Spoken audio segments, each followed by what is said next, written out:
আইয়ুব নবী চোখের পানি ছেড়ে দিয়ে স্ত্রীরে বলে, স্ত্রী, আমার আল্লাহ তাআলা আমাকে 70 বছর পর্যন্ত ভালো রাখলেন, সুস্থ রাখলেন, নেয়ামতে রাখলেন। আজকে মাত্র 18 বছরে যদি আমি হতাশ হয়ে যাই, আগে 70 বছর অসুস্থ থাকি, তারপরেই না হয় আল্লাহর কাছে দোয়া করব। আগে 70 বছর যাক না, আমার তো মাত্র 18 বছর গেছে। আমার আল্লাহ কি আমার 70 বছর ভালো রাখে নাই? আমি কোন মুখে আল্লাহরে বলি আল্লাহ আমি অসুস্থ? আমি কোন মুখে আল্লাহরে বলবো?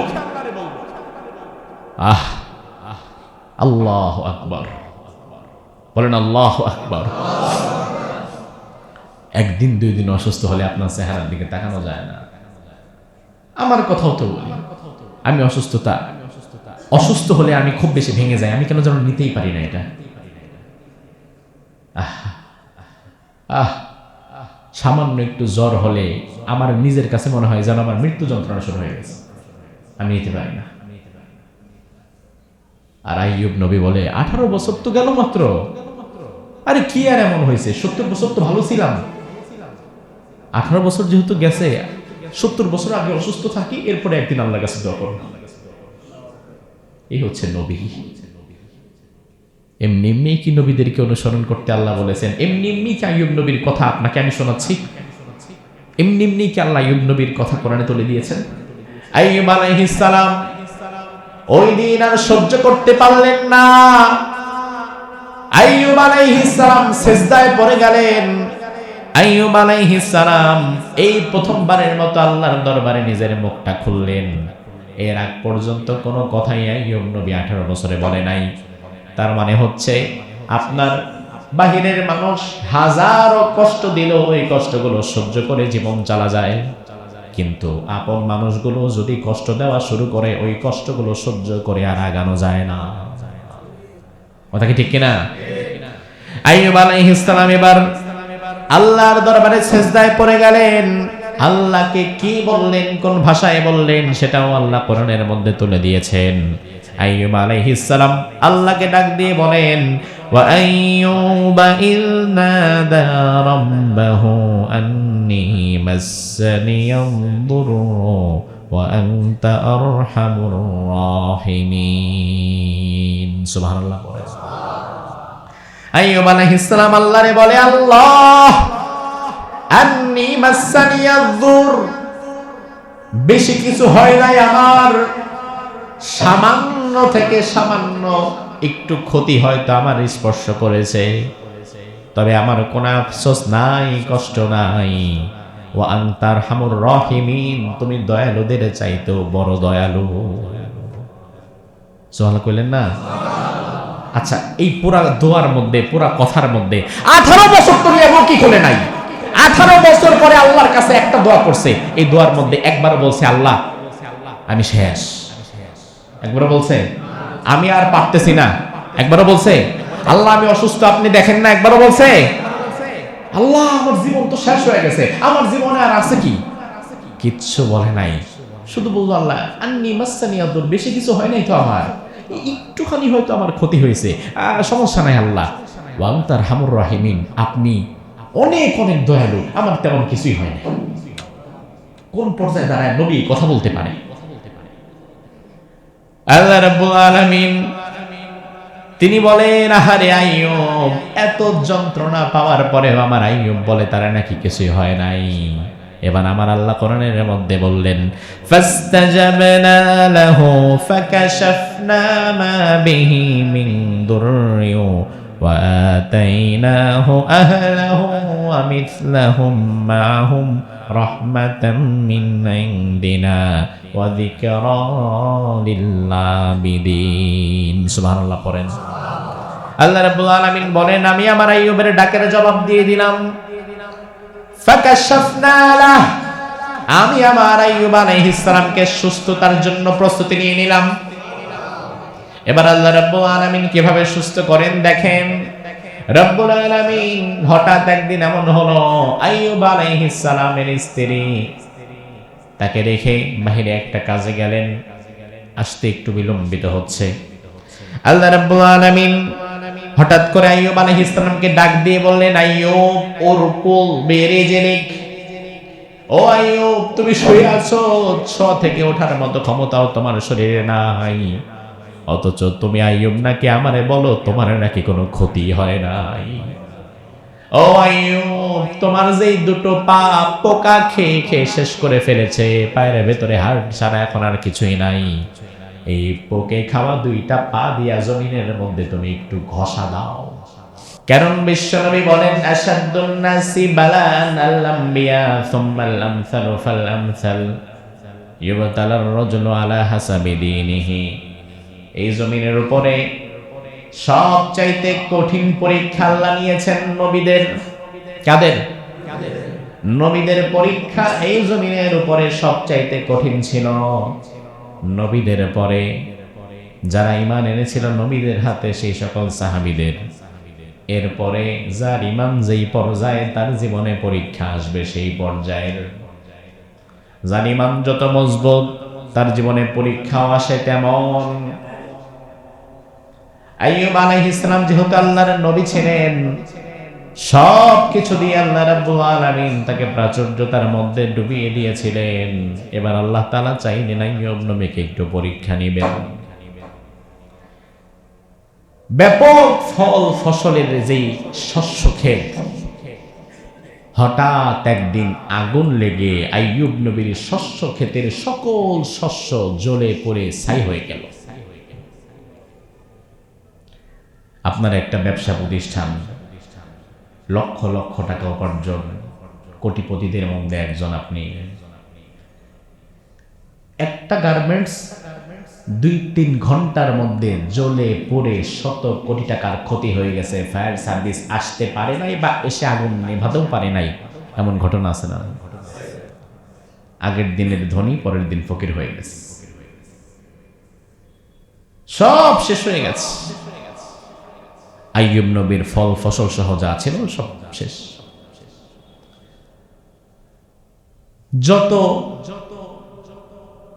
উট গরু ঘোড়া ছাগল ভেড়া তার পালে ছিল, হঠাৎ রোগাক্রান্ত হতে হতে অল্প সময়ের ব্যবধানে সব মরে শেষ। শস্য খামার শেষ, গরু ছাগলগুলা শেষ, পশু পাখিগুলা শেষ।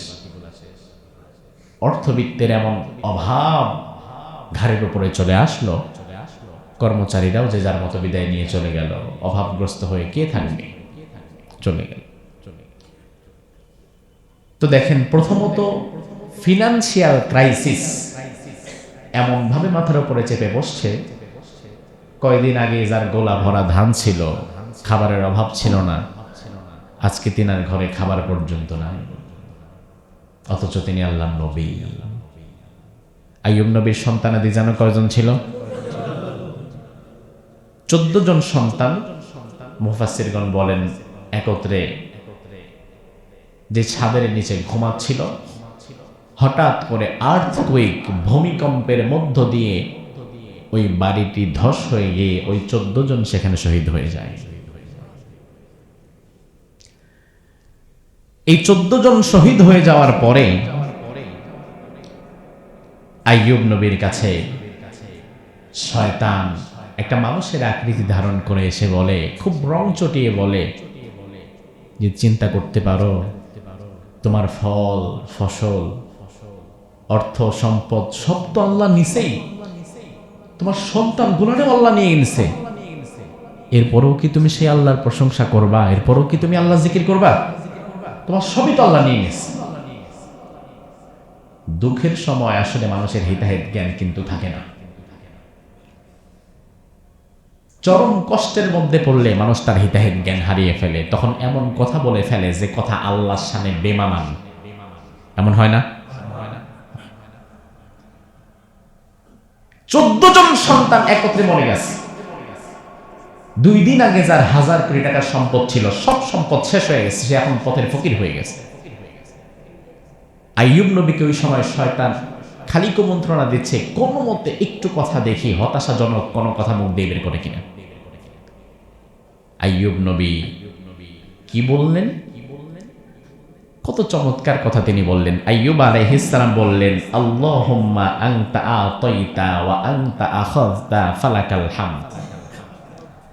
আইয়ুব নবী বলে, আল্লাহ দিয়েছিলেন আপনি, নিয়েও নিছেন আপনি, আমার কোনো দুঃখ নাই, আমি আপনার সকল সিদ্ধান্তে সন্তুষ্ট।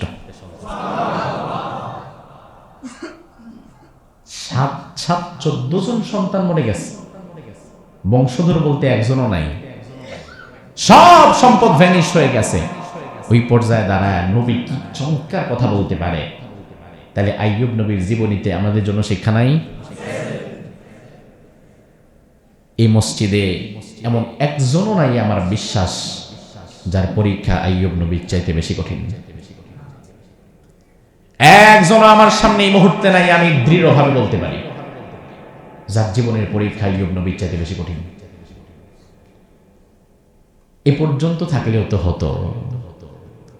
আসলে সম্পদের ক্ষতি সহ্য করা যায়, কিন্তু সন্তানরা যদি একে একে সব চোখের সামনে বিদায় নেয়, ওই বাবা এই ব্যথা কি সহ্য করার মতো?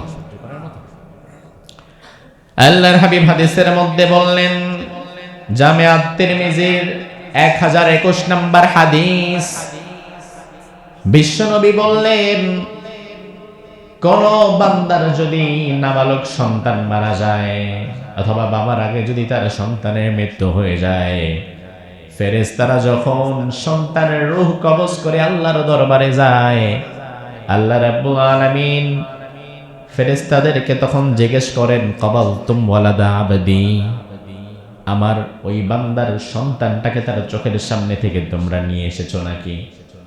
ফেরেশতারা বলে, ফায়াকুলুনা নাম, হ্যাঁ আল্লাহ নিয়ে এসেছি। আরশে আজিমের মালিক আল্লাহ আবার প্রশ্ন করে, ক্বাবালতুম সামারাতা ফুআদি, আমার বান্দার কলিজার টুকরাটাকে ছিঁড়ে নিয়ে এসেছো তো নাকি আমার কাছে? ফেরেশতারা বলে, আল্লাহ হ্যাঁ, তার কলিজার টুকরাটাকে ছিঁড়ে নিয়ে এসেছি। তাইলে সন্তান যে বাবার কলিজার একটা অংশ, সেটা যিনি ভালো করেই জানেন তিনি কে? আল্লাহ বলে, আমার বান্দার কলিজার টুকরাটাকে ছিঁড়ে আমার কাছে নিয়ে এসেছো নাকি? ফেরেশতারা বলে, হ্যাঁ নিয়ে এসেছি।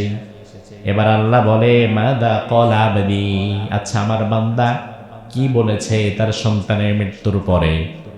ফেরেশতারা আল্লাহর কাছে বলে, আল্লাহ হামিদাকা ওয়াস্তারজিয়া, প্রথম বলেছে আলহামদুলিল্লাহ, এরপরে চোখের পানি ছেড়ে দিয়ে বলেছে ইন্না লিল্লাহি ওয়া ইন্না ইলাইহি রাজিউন।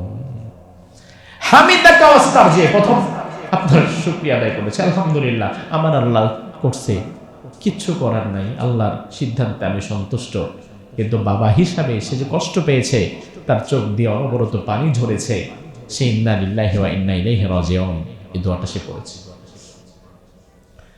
এবার আল্লাহ রাব্বুল আলামিন ফেরেশতাদের বলেন, ও ফেরেশতারা, ফায়াকুলুল্লাহু বুনু লিআবদি বাইতান ফিল জান্নাহ, আমার যেই বান্দা সন্তান হারাবার পরেও ভেঙে না পড়ে, আমার প্রতি কোনো অভিযোগ না রেখে আমার শুকরিয়া আদায় করে ইন্না লিল্লাহ বলতে পেরেছে, আমার ওই বান্দার জন্য জান্নাতের ভেতরে একটা আলাদা ঘর বানায় দাও।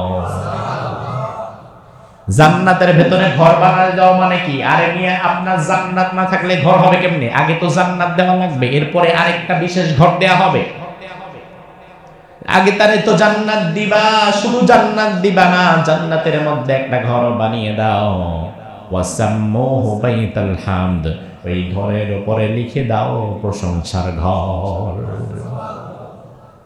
এই জন্য দুনিয়াতে আল্লাহ তাআলা যদি চায়, সন্তান যদি কোনোদিন আপনার আগে বিদায় হয়ে যায়, ওই মুহূর্তে এই হাদিসটা মনে রেখে আল্লাহর উপর কোনো বিরক্তি প্রকাশ না করে, চোখের পানি যাবে, কষ্ট যাবে, দুঃখ যাবে, কিন্তু আল্লাহর সিদ্ধান্তে আপনাকে টিকে থাকা লাগবে। আর নিয়ে আপনি আল্লাহর উপর অসন্তুষ্টি প্রকাশ করলে কি হবে? কিচ্ছু হবে না। আপনি আল্লাহরে দুইটা গালিও যদি দেন, নাউজুবিল্লাহ, তাও কি? গ্রামে গঞ্জে দেখা যায় মানুষ মারা গেলে ওই মানুষ মরা লাশে নিয়ে এমন কান্নাকাটি শুরু করে, ক্ষেত্র বিশেষ আল্লাহর সামনে বাজে কথাও বলে ফেলে। শোনেন নাই জীবনে? আল্লাহ রে নিছে রে, আর তুই কাউরে দেখলি না, কি করলি রে? এই মেয়ে, তুমি কারে বলতেছো কি করলি রে? তুমি আল্লাহর কাছে জবাব চাচ্ছ? আল্লাহ কি তোমার কাছে জবাব দিতে বাধ্য? তুমি যা খুশি তাই বলো, আল্লাহর কি হবে? আল্লাহ তোমার মতো মানুষের সন্তান না দিয়ে তো ফালায় রাখতে পারতেন না। আল্লাহ সিদ্ধান্তে অসন্তুষ্টি প্রকাশ করবেন না। অসন্তুষ্টি প্রকাশ করে যদি লাভই না হয়, তাহলে অসন্তুষ্টিটা প্রকাশ করে লাভ কি? যদি আল্লাহ সিদ্ধান্তে সন্তুষ্টি প্রকাশ করে ইন্না লিল্লাহ বলে চোখের পানি ফেলা যায়, তাইলে যদি লাভ হয় তাহলে তো ওটাই উত্তম। কথা কি বোঝাতে পারলাম? এমন না যে আপনার সন্তান মারা গেলে আপনি আনন্দে নাচবেন, ইন্না লিল্লাহ বলবেন, চোখের পানি ছাড়বেন, তবে একটা কটু কথা আল্লাহর সামনে বলা যাবে না, ঠিক কিনা? মাথা ঠিক রাখতে হবে। মহিলাদের থাকে না, এই ওয়াস্তাদের কানে পৌঁছায় দিবেন। মহিলাদের ধৈর্য পুরুষের চাইতে কম না বেশি? কম।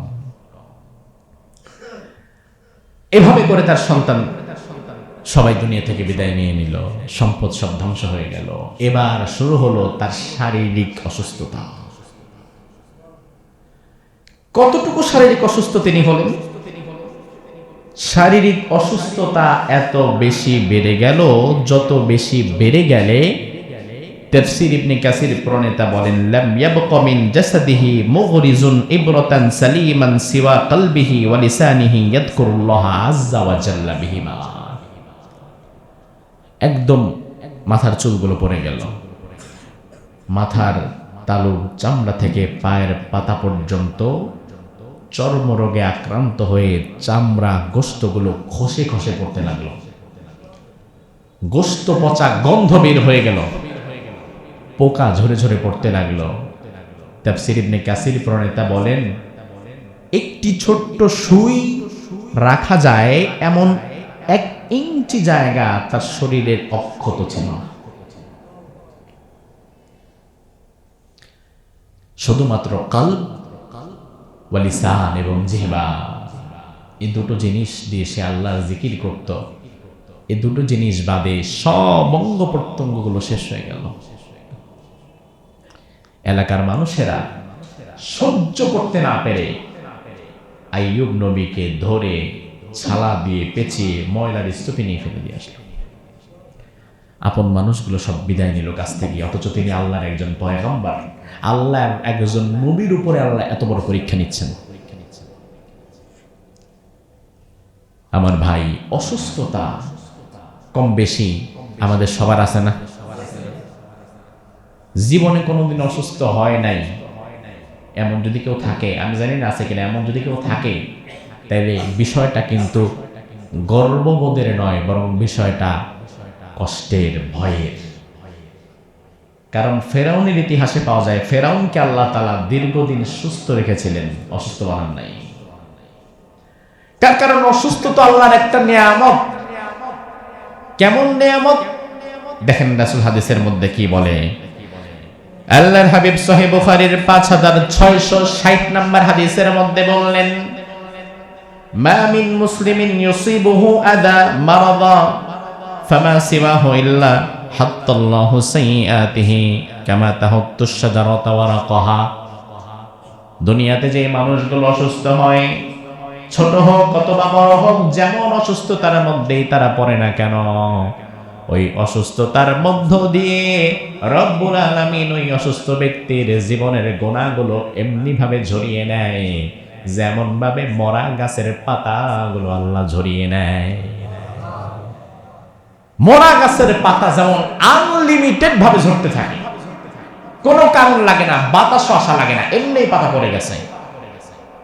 আপনি যদি অসুস্থ হয়ে সবর করতে পারেন, এই অসুস্থতার মধ্য দিয়ে আপনার জীবনের গুনাহগুলোকে আল্লাহ তাআলা ঝরিয়ে নিচ্ছে, তাহলে ওটা অনেক ভালো না? আলহামদুলিল্লাহ। অসুস্থতার মধ্যে দিয়ে যদি আল্লাহ আমার গুনাহ ঝরায় নেয়, ক্ষতি কি আমার? আল্লাহ রাব্বুল আলামিন কোরআনের মধ্যে বললেন, ওয়ালা নাবলুওয়ান্নাকুম বিশাইইম মিনাল খাউফি ওয়াল জুই ওয়া নাকসিম মিনাল আমওয়াল ওয়াল আনফুসি ওয়াস সামারাত ওয়াবাশশিরিস সাবিরিন। ও নবী, দুনিয়ার ইমানদারদেরকে আপনি জানিয়ে দেন আমি আল্লাহ রাব্বুল আলামিন তাদের পরীক্ষা করব। কে বলছেন? বিশাইইম মিনাল খাউফ, আমি তাদেরকে ভয় দিয়ে পরীক্ষা করব। ওয়াল জু, ক্ষুধা দিয়ে পরীক্ষা করব, দারিদ্রতা দিয়ে পরীক্ষা করব। হঠাৎ করে ব্যবসাটা নষ্ট হয়ে যাবে। গত মাসে যার লাখ টাকার ইনকাম, এই মাসে তার 2 টাকার ইনকাম নাই। এমন এমন কঠিন পরীক্ষাও আমি তার জীবনে দেব। ওয়ানাকসিম মিনাল আমওয়াল, সম্পদ ধ্বংস করে দেব। সম্পদ দেওয়ার মালিকও আল্লাহ, আবার নেওয়ার মালিকও। আজকে আপনার 10 কোটি টাকা, 2টা বাড়ি, এগুলো নিয়ে আপনি এত লাফাচ্ছেন কেন ভাই? মায়ের পেট থেকে যখন আসছেন তখন একটা বাড়ি আপনার ছিল না, 1টা টাকাও ছিল না। ইভেন মায়ের পেট থেকে আসা লাগছে আপনাকে উলঙ্গ, 17 ঢাকার মতো 1 টুকরা কাপড়ও তো আপনার ছিল না। আল্লাহ রাব্বুল আলামিন শূন্য হাতে আপনাকে দুনিয়াতে এনেছেন, আবার শূন্য ভাবে নিয়ে যাবেন। মধ্যখানে আপনি বড় জোর বাঁচবেন 50-60 বছর, এর চেয়ে বেশি না। এই অল্প সময়ের জন্য আপনাকে আল্লাহ তাআলা হঠাৎ করে 10 কোটি 20 কোটি টাকা দিয়ে দিয়েছেন। অহংকারে আপনার পার মাটিতে পড়ে না। আমার ভাই, এই 10 কোটি টাকা যদি আল্লাহ আপনাকে না দিয়ে বাস স্ট্যান্ড মসজিদের সামনে ভিক্ষার থালা নিয়ে বসাইতে চাইতেন, ওই ক্ষমতা কি আল্লাহর নাই? আপনার যেমন 2 হাত, ওই ভিক্ষা যে করে বাস স্ট্যান্ড মসজিদের সামনে, তারও তো 2টাই হাত। আপনার যেমন 2 চোখ, তারও 2 চোখ। আপনার যেমন 2 পা, তারও তো 2 পা। আপনাকে আল্লাহ এত সম্পদ দিলেন, তার কিছুই দিলেন না। আপনাকে আল্লাহ সম্পদ দিয়ে পরীক্ষা করছেন, আর ওরে আল্লাহ সম্পদ না দিয়ে করছেন না। কেউ পরীক্ষার বাইরে না, আল্লাহর পরীক্ষার বাইরে তো কেউ না। সম্পদ দিয়েও আল্লাহ কাউকে করে, সম্পদ না দিয়েও আল্লাহ কাউকে করে। ক্ষেত্র বিশেষ সম্পদ দিয়ে পরীক্ষা কঠিন, সম্পদ না দিয়ে পরীক্ষার চাইতে। সম্পদ না দিয়ে পরীক্ষা করছেন, জীবন তো কোনো একভাবে চলেই গেছে। জীবন শেষ, আল্লাহর দরবারে দাঁড়াবো। সম্পদ যত কম, হিসাব কিতাব তত কম। আর আল্লাহ আপনাকে সম্পদ দিচ্ছেন 10 কোটি, এবার আপনি আল্লাহর কাছে এই টাকা কামাইছেন কোথায় থেকে আর ব্যয় করছেন কোথায় কোথায়, হিসাব দিয়ে যান। হিসাব দিবেন কিভাবে? দুনিয়ার দুদক ধরলে হিসাব খুঁজে পান না, আর আল্লাহ ধরলে হিসাব পাবেন কেমনি? এজন্য আল্লাহ বলে ওয়ানাকসিম মিনাল আমওয়াল, আমি সম্পদের ক্ষতি দেব। ওয়াল আনফুস, জীবনের ক্ষতি দেব। রোগ ধরা পড়বে, যে রোগের মেডিসিন দুনিয়াতে এখন আবিষ্কারই হয় নাই, অথচ রোগ আপনার ভিতরে চলে আসছে। এমন রোগ ধরা পড়বে, 10 কোটি টাকা 100 কোটি টাকার মালিক হন, এমন রোগ ধরা পড়বে, চিকিৎসা করাইতে করাইতে করাইতে করাইতে ভিক্ষার থালা নিয়ে দাঁড়ায় যাবেন, পয়সা খোয়ায় ফেলবেন, মাগার রোগ ভালো হবে না। নাকি এমন রোগ পৃথিবীতে নাই? এখনো যে ওই রোগ আল্লাহ আপনারে দেয় নাই মিয়া, ওই রোগ তো এখন আল্লাহ আপনারে দেয় নাই। আলহামদুলিল্লাহ বলবেন না? আইয়ুব আলাইহিস সালামের শরীরটা পচে গেল। আল্লাহর একজন নবী, শরীরটা পচে যাচ্ছে, চামড়া খসে পড়ছে, গোশতগুলা নষ্ট হয়ে গেছে, দুর্গন্ধে মানুষ কাছে যায় না। এলাকার মানুষেরা তাকে দূরে জঙ্গলের মধ্যে ময়লার স্তূপে নিয়ে ফেলে দিয়েছে। সবাই তার কাছ থেকে দূরে সরে গেছে। শুধুমাত্র তার সাথে ছিলেন তার স্ত্রী। কে ছিলেন? স্ত্রী। আইয়ুব আলাইহিস সালামের স্ত্রী প্রতিদিন মানুষের বাড়িতে বাড়িতে কাজ করতেন।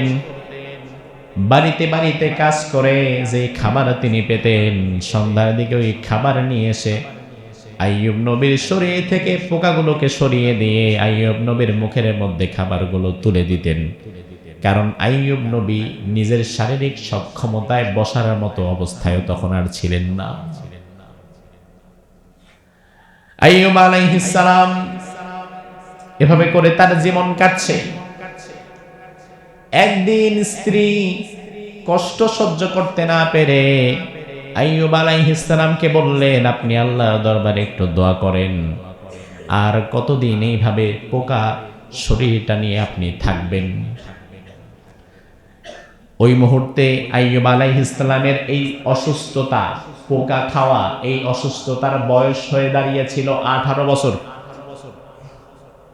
একদিন 2 দিন না, 2 দিন আপনার হাতের মধ্যে চুলকানি উঠলে পরের দিন আপনি ঘুমাইতেই পারবেন না। হালকা একটু চুলকানি, অথচ আইয়ুব আলাইহিস সালাম একদিন 2 দিন নয়, 18টা বছর পর্যন্ত শরীরের গোশত চামড়া পচে পোকা খাচ্ছে, নিজের হাত দিয়ে পোকা সরাতেও পারছে না। এমন অবস্থায় তার সময় কেটে গেছে 18 বছর। কয় বছর? কয় বছর? স্ত্রী একদিন বললেন, আপনি একটু আল্লাহর দরবারে দোয়া করেন, আপনি তো নবী, নবীর দোয়া কবুল হয়। আপনি দোয়া করে আল্লাহরে বলেন, আল্লাহ আর কত আর কত আর কত আর কত পরীক্ষা নিবা, আমার জীবনে আছে আর কি পরীক্ষা নেওয়ার মতো, আর কত নিবা, এবার আমারে সুস্থ করে দাও। আইয়ুব নবী চোখের পানি ছেড়ে দিয়ে স্ত্রীরে বলে, স্ত্রী, আমার আল্লাহ তাআলা আমাকে 70 বছর পর্যন্ত ভালো রাখলেন, সুস্থ রাখলেন, নেয়ামতে রাখলেন। আজকে মাত্র 18 বছরে যদি আমি হতাশ হয়ে যাই, আগে 70 বছর অসুস্থ থাকি, তারপরেই না হয় আল্লাহর কাছে দোয়া করব।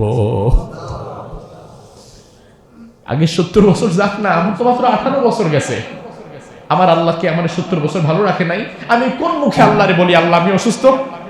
আমি কোন মুখে আল্লাহরে বলবো? আহ, আল্লাহু আকবার, বলেন আল্লাহু আকবার। একদিন 2 দিন অসুস্থ হলে আপনার চেহারার দিকে তাকানো যায় না। আমার কথাও তো বলি, আমি অসুস্থ হলে আমি খুব বেশি ভেঙে যাই, আমি কেন যেন নিতেই পারি না এটা। সামান্য একটু জ্বর হলে আমার নিজের কাছে মনে হয় যেন আমার মৃত্যু যন্ত্রণা শুরু হয়ে গেছে, আমি নিতে পারি না।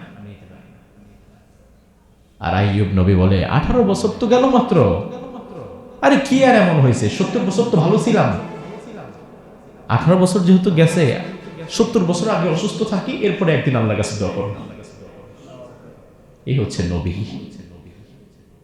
এমনি এমনি কি নবীদেরকে অনুসরণ করতে আল্লাহ বলেছেন? এমনি এমনি কি আইয়ুব নবীর কথা আপনাকে আমি শোনাচ্ছি? এমনি এমনি কি আল্লাহ আইয়ুব নবীর কথা কোরআনে তুলে দিয়েছেন? স্ত্রী আর কোনো কথা বলতে পারে না, কি বলবে? আইয়ুব নবীর অসুস্থতার খবর ধীরে ধীরে ধীরে ধীরে সব দিকে ছড়ায় গেছে, এবং এত পরিমাণ অসুস্থ, আল্লাহর আকাশের নিচে জমিনের উপরে আর কেউ নাই, খবর ছড়ায় গেছে চারিদিকে। এখন আইয়ুব নবীর স্ত্রী লাইয়া দূরের যে বাড়িগুলোতে কাজ করে, তারাও এখন আর কাজ দেয় না। তারা বলে দিয়েছে, তুমি কালকে থেকে আনাইছো না, তার কারণ তোমার স্বামীর যে খবর শুনলাম, এই ছোঁয়াচে রোগ তো তোমার মধ্যে থাকতে পারে, এরপর তোমার শরীর থেকে তো আমাদের মধ্যে আসতে পারে। আইয়ুব নবীর স্ত্রীকে আশেপাশের গ্রামের নারীরা আর কাজও দিল না। কি করবে? স্বামীর জন্য তো খাবার জোগাড় করতে হবে, একদিন খাবার ছাড়া বাড়িতে গেছে। আইয়ুব নবী সেদিনও বলেছে, আলহামদুলিল্লাহ, আল্লাহ আজকে রিজিকের ব্যবস্থা করে নাই, খেলাম না। অথচ উনি ওই মানুষ, কিছুদিন আগেও হাজারো মানুষের খাবারের ব্যবস্থা তিনি করতেন, আল্লাহ তাআলা তার মাধ্যমে করাতেন। আর আজকে তার নিজের মুখে এক ফোঁটা খাবার নাই, অথচ তিনি আল্লাহর নবী। স্ত্রী পরদিন ডানে বামে অনেক চেষ্টা করে, কাজ খুঁজে পেলেন না, কি করা? স্বামীর জন্য খুব কষ্ট হয় তার। তিনি মাথার অর্ধেক চুল বিক্রি করে দিলেন।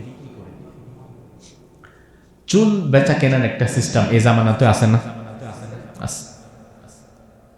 যে চুলগুলো মহিলাদের পড়ে যায়, তারা এগুলো জোগাড় করে রাখে। আইয়ুব নবী তিনার মাথার অর্ধেকটা চুল বিক্রি করে, ওই চুল বিক্রি করার পয়সা দিয়ে তিনি খাবার নিয়ে গেলেন স্বামীর জন্য। আইয়ুব নবী বলল, আচ্ছা তোমারও তো কাজ দেয় না, তুমি বললা তো, আজকে খাবারটা কিভাবে পেয়েছো? বলে, আল্লাহ ব্যবস্থা করছে, আপনি খান, অসুস্থ মানুষ খান। দ্বিতীয় দিন আর কোনো পথ না পেয়ে লাইয়া তার মাথার বাকি অর্ধেক চুল বিক্রি করে ফেললেন। পুরা মাথায় কোনো চুল নাই, মাথাটা পেঁচিয়ে রাখে, স্বামীকে দেখায় না।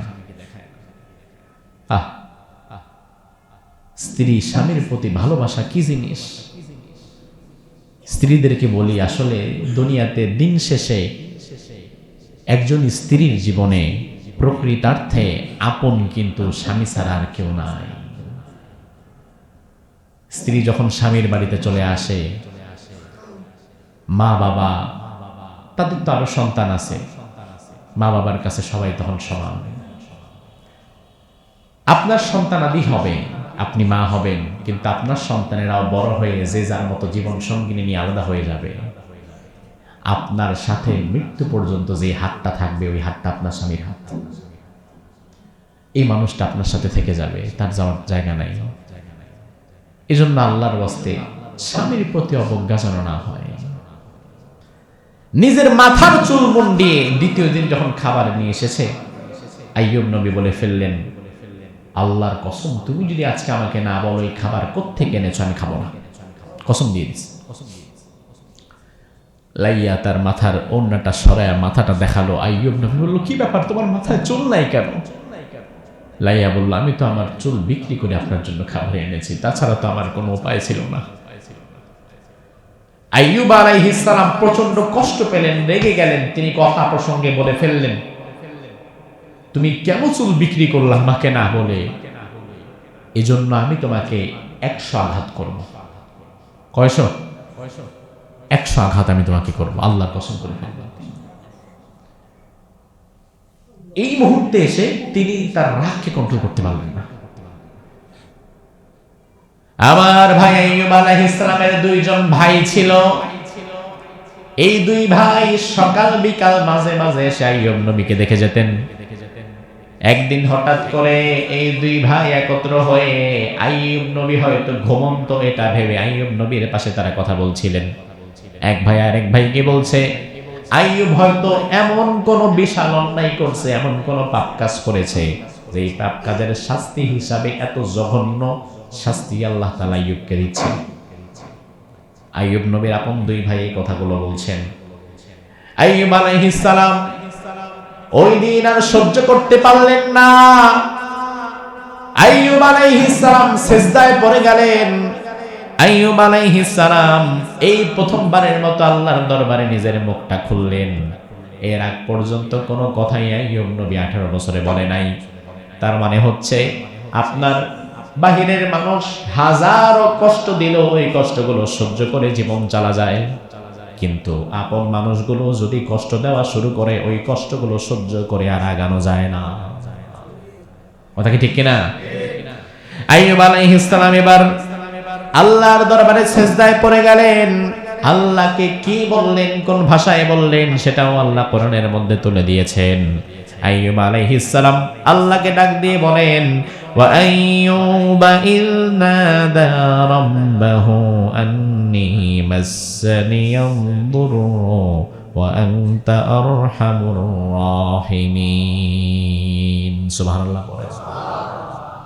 আইয়ুব আলাইহিস সালাম আল্লাহরে বলে, আল্লাহ, আন্নী মাসসানিয়াদ দুর, বেশি কিছু হয় নাই আমার, সামান্য থেকে সামান্য একটু ক্ষতি হয়তো আমার স্পর্শ করেছে, তবে আমার কোনো আফসোস নাই, কষ্ট নাই। ওয়া আনতা আরহামুর রাহিমিন, তুমি দয়ালুদের চাইতেও বড় দয়ালু। সুবহানাল্লাহ কইলেন না? আচ্ছা, এই পুরা দোয়ার মধ্যে, পুরা কথার মধ্যে 18 বছর তুমি এমন কি খুলে নাই। 18 বছর পরে আল্লাহর কাছে একটা দোয়া করছে। এই দোয়ার মধ্যে একবার বলছে, আল্লাহ আমি শেষ। একবার বলছে, আমি আর পারতেছি না। একবারও বলছে, আল্লাহ আমি অসুস্থ, আপনি দেখেন না। একবারও বলছে, আল্লাহ আমার জীবন তো শেষ হয়ে গেছে, আমার জীবনে আর আছে কি? কিচ্ছু বলে নাই, শুধু বললো, আল্লাহ আন্নী মাসসানিয়াদ দুর, বেশি কিছু হয় নাই তো আমার, একটুখানি হয়তো আমার ক্ষতি হয়েছে, সমস্যা নাই আল্লাহ। ওয়া আনতা আরহামুর রাহিমিন, আপনি অনেক অনেক দয়ালু, আমার তেমন কিছুই হয় না। কোন পর্যায়ে দাঁড়ায় নবী কথা বলতে পারে? আল্লাহ রাব্বুল আলামিন তিনি বলেন, আহারে আইয়ুব, এত যন্ত্রণা পাওয়ার পরেও আমার আইয়ুব বলে তারা নাকি কিছুই হয় নাই।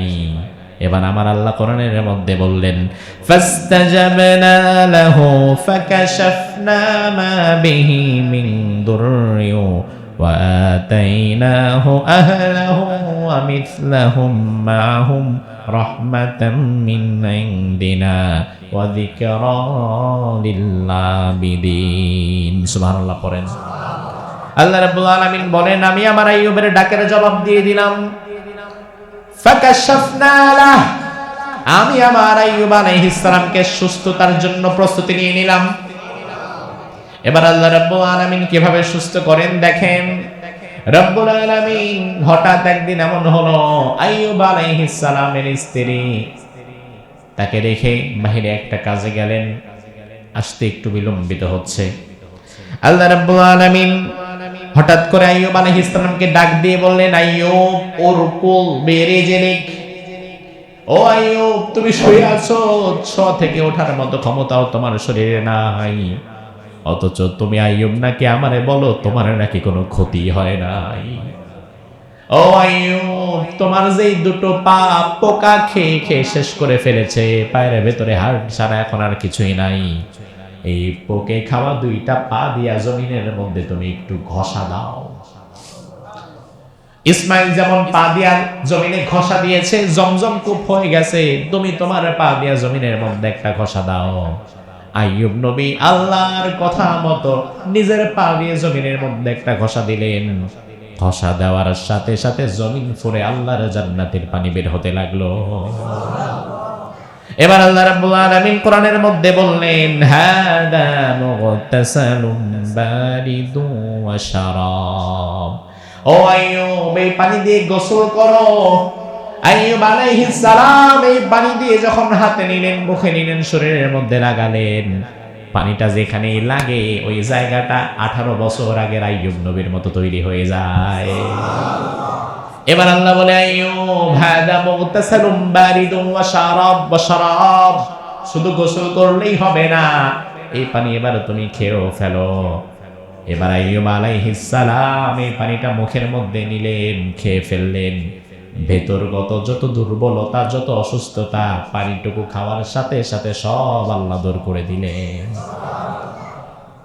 স্ত্রী লাইয়া বিকেল বেলা এসেছে আইয়ুব আলাইহিস সালামকে দেখে আর চিনতে চেনার কথা আগের মতো বড় বড় চুল দাড়ি গো শরীরের সুন্দর চামড়া পরিচ্ছন্ন চেহারা স্ত্রী ততদিনে স্ত্রী নিজেও বুড়ি হয়ে গেছে আইয়ুব আলাইহিস সালামকে দেখে স্ত্রী এবার বলছে আচ্ছা পথিক এইখানে আপনি কেন এই জায়গায় তো আল্লাহর একজন পয়গম্বর যার শরীরটা পোকা খেয়ে শেষ করেছিল তিনি আমার স্বামী এই জায়গায় তো তা থাকার কথা আপনি কি তাকে দেখেছেন আইয়ুব নবী বলে তুমি আমারে চিনতে পারো নাই আমি তোমার স্বামী আইয়ুব স্ত্রী কোটে কেমনে সম্ভব আপনি তো দাঁড়াইতেও পারেন না এটা সম্ভব হলো কিভাবে আইয়ুব আলাইহিস সালাম বললেন আমার আল্লাহ সুবহানাহু ওয়া তাআলা আমার রোগ কষ্ট দুঃখ দুর্দশা সব দূর করে দিয়েছে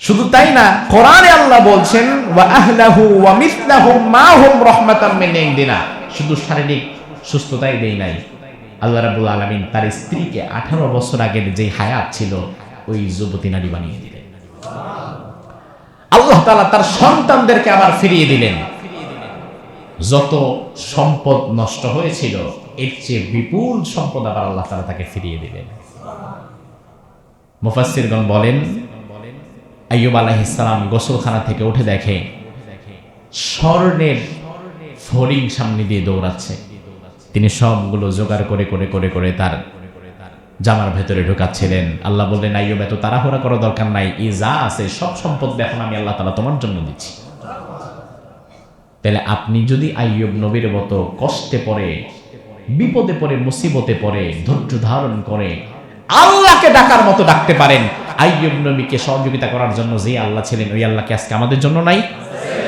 পরিপূর্ণ বিশ্বাস রেখে হক হালালের পথে এগিয়ে যেতে হবে ভেঙে পড়লে চলবে না আল্লাহ সুবহানাহু ওয়া তাআলা মুজাহিদ রাহিমাহুল্লাহ থেকে একটি বর্ণনা এসেছে কিয়ামতের ময়দানে ধনীদের বিরুদ্ধে আল্লাহ তাআলা সুলাইমান আলাইহিস সালামকে দাঁড় করাবেন কোন নবীকে ধনীরা ধন সম্পদ পেলে আল্লাহকে ভুলে যায়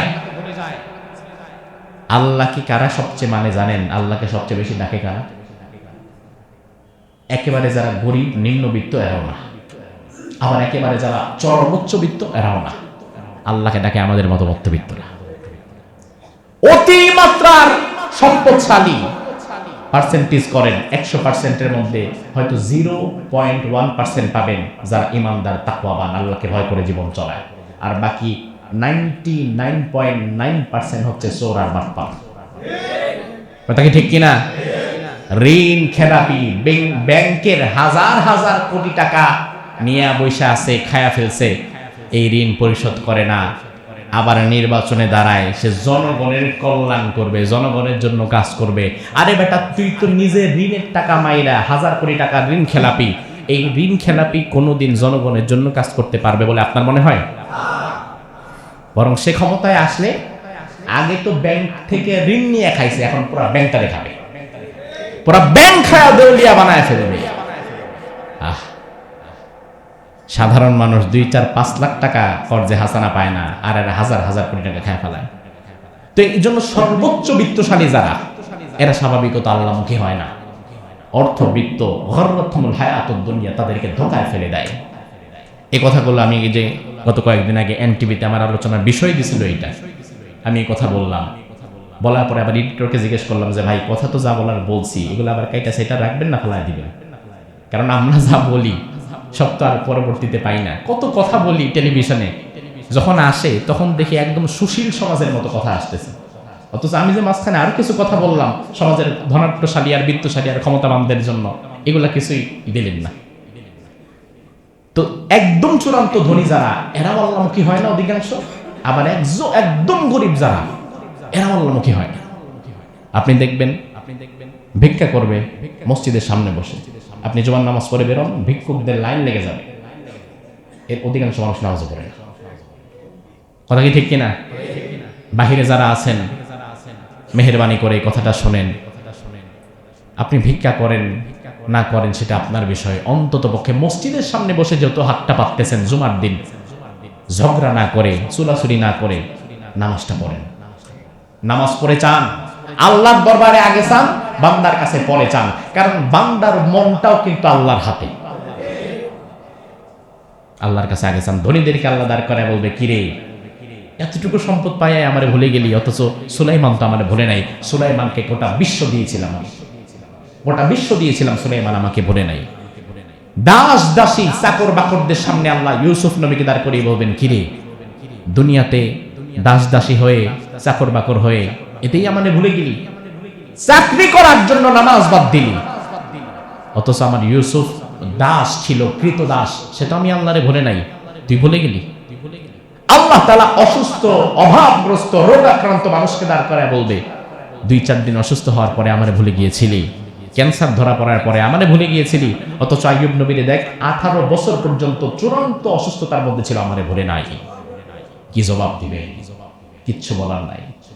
এজন্য আইয়ুব আলাইহিস সালামের এই জীবনী থেকে আল্লাহ সুবহানাহু ওয়া তাআলা আমাদের শিক্ষা গ্রহণ করে জীবনে চলার তৌফিক দান করুক। আমরা বলি আমিন। হাদা মা ইনদি ওয়াল ইলমু ইনদাল্লাহ আলাইহি তাওয়াক্কালতু ওয়া ইলাইহি উনীব। আমরা যারা সুন্নাহ পড়িনি, সুন্নাহ পড়িনি।